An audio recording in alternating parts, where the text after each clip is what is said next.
But anyway, this Trump. So I have my laptop here. I don't really want to pull it up on my laptop. I'm gonna go about it, describing this video from memory. There were two clips on Twitter. One that made it look like the Trump supporter was pushing this one white SUV off the road. Another one that happened like just before that, showing that the white SUV was getting into the Trump supporters lane and trying to push the Trump supporters truck off the road. So sorry, I lost my train of thought for a second. Let me get it back.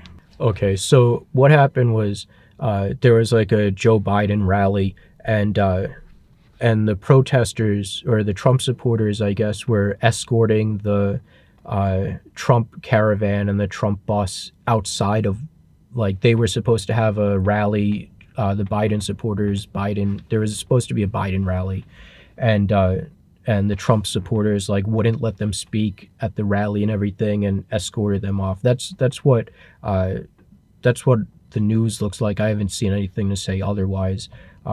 But the Trump supporters were escorting the Biden people out of Texas and wouldn't let them speak at the convention. So I don't agree with that. I think that you're just doing the exact same thing that Antifa and Black Lives Matter was doing, is shutting down free speech and shutting down protests and all that. And when we look back at the Stone Mountain, the black protests at Stone Mountain, it was like a Confederate monument or whatever. Like, just let people speak. And when you don't let people speak, then you're being seen as the bully and the aggressor and all that. And you don't, that's how you get people to not side with you, and that's how you make enemies. Like, what you should be doing, instead of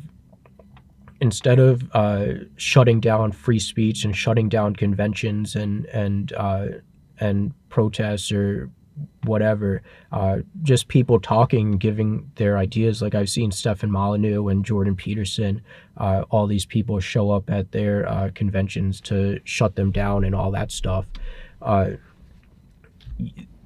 The defense to free speech, to speech that you don't like or whatever, is to have a strong, solid counter argument. It's debate. It's debating with reason, logic, evidence, statistics, all that stuff. That's the counter to letting people speak.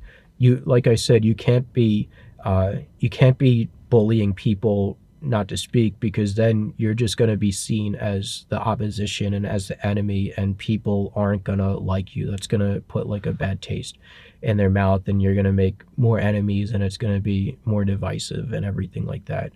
The goal is to get along with people.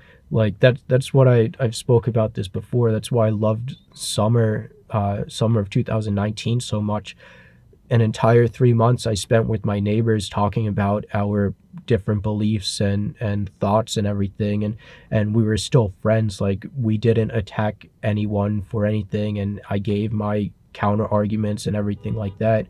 I won quite a bit of debates with them and everything like that, but we were still friends and all that stuff. But especially with Lala in 2015, with her ending her relationship with me because I didn't agree that Italians should have to pay black people 35% of their wages as reparations or something. It felt really good just to be all on the same side and same page and everything like that. But then I feel like I should look this up. I could look it up on my phone. I'm like running low on data, and I don't know what happens when I run low on data, if they're going to charge me an extra $10 a month or to add more data or whatnot. And I totally get, like, if if all these Black Lives Matter people are shutting down your protests and everything, you want to rally together and shut them down as well, because like a tit for tat and all that. Like, I understand that, and especially like when I showed you the Stone Mountain video, that it was all these Black Power people shutting down Stone Mountain and trying to take down monuments and erase history that ended slavery. Like, it was white people who ended slavery. Rosa Parks had tons of white people behind her in support when she was sitting on the bus and refused to move and all that stuff.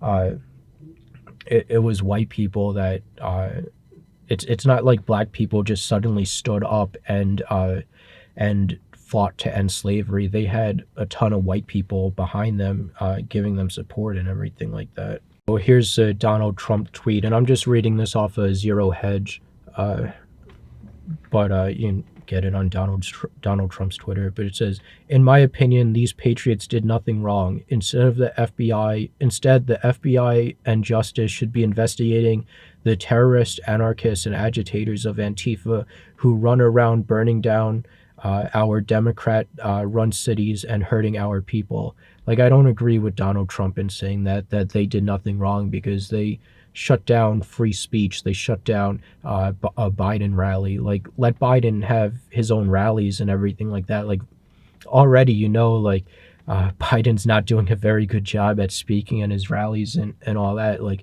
just go, there's a ton of YouTube channels showing how bad Joe Biden is at speaking, and how the people at his rallies aren't very happy with the things that he says and how he acts and all that. So that's the end of this video. Good luck, stay safe out there, stay home as much as you can, I guess.